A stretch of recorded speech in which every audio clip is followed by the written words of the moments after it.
Guys, welcome to LFFL Prime Time. All you need to know about the LFFL in just 5 minutes.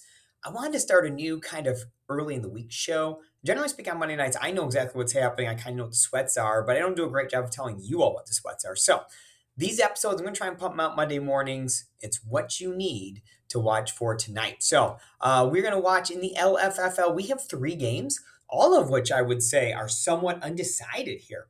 Phil, 144, Matt 115. Stefan Diggs still for Matt. We know Stefan Diggs can go off for 29 at any time. So that game's still in doubt. You like Phil's chances a little bit, probably the favorite, but certainly Matt can draw on that easy enough.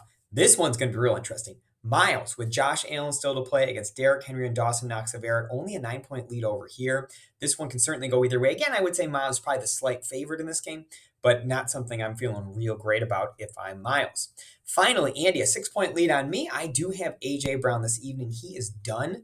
A.J. Brown, certainly you would think could get you 6 points, but you never know. Could have an injury. He's a little dinged up right now. So Andy currently up 6 points on me. What's at stake in these games? Miles trying to keep pace. Josh has already won to move to 5-1. Miles trying to keep pace against Eric.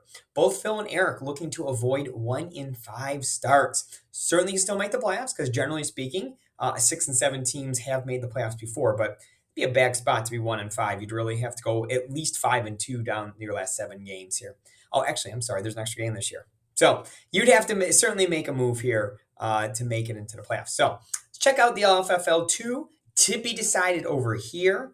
Miles does have Stefan Diggs, 51 points because the Merrill's 64 and Derrick Henry. Obviously, you like the Merrills here, but with 2 elite players like this, they go off for 2-3 touchdowns in the blink of an eye. This one's really interesting to me. Todd, 50 points, has Devin Singletary, the Tennessee defense, taking on Eric, who has 4 players tonight. Josh Allen, Emmanuel Sanders, Dawson Knox, Zach Moss. I could easily see a scenario where Todd's guys don't really score much of anything.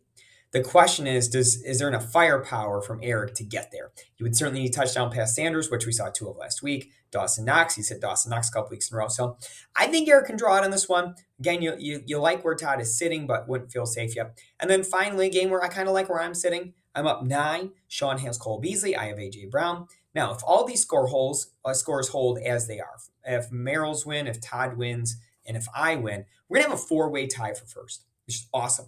3 more teams sitting just a game back in second place. So a lot of fun stuff on the dice tonight.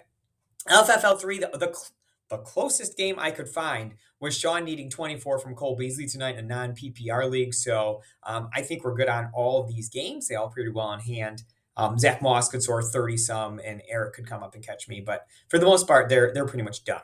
Miles won again. So he's going to be, I'm sorry, it says 6-2. He's going to be 6-0.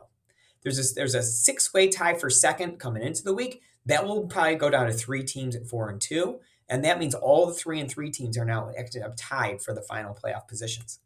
LFFL 5, Eric has Josh Allen, Kevin Bard, and Teron Johnson. He is likely to pass Phil, obviously, with 3 players and 2 of them being defensive players who usually get a lot of points.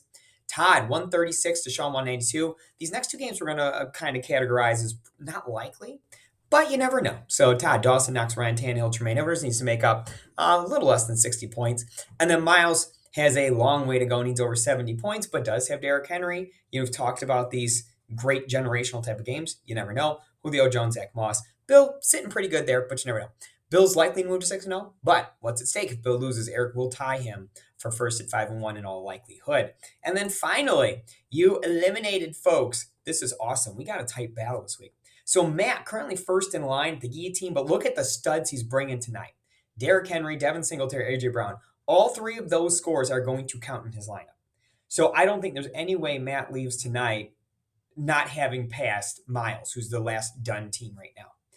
Todd, 161.5, has Gabriel Davis, but his current lowest score is 7.8 points. So Gabriel Davis likely need at least a touchdown for Todd really to make up any points. Again, Miles is the number you're looking for at 166.8. I'm at 163.7. I do feel good about Stefan Diggs getting me some points. However, 8.8 is my current lowest score, so you'd have to get past that. Miles, your lowest done team, 166.8. And down here, Greg hoping for a stat correction because he's only at 167.1, and he is also done. So some cool stuff tonight. That's what you're looking for. So get your sweats on and be ready to go. I'll be back on Thursday with the update.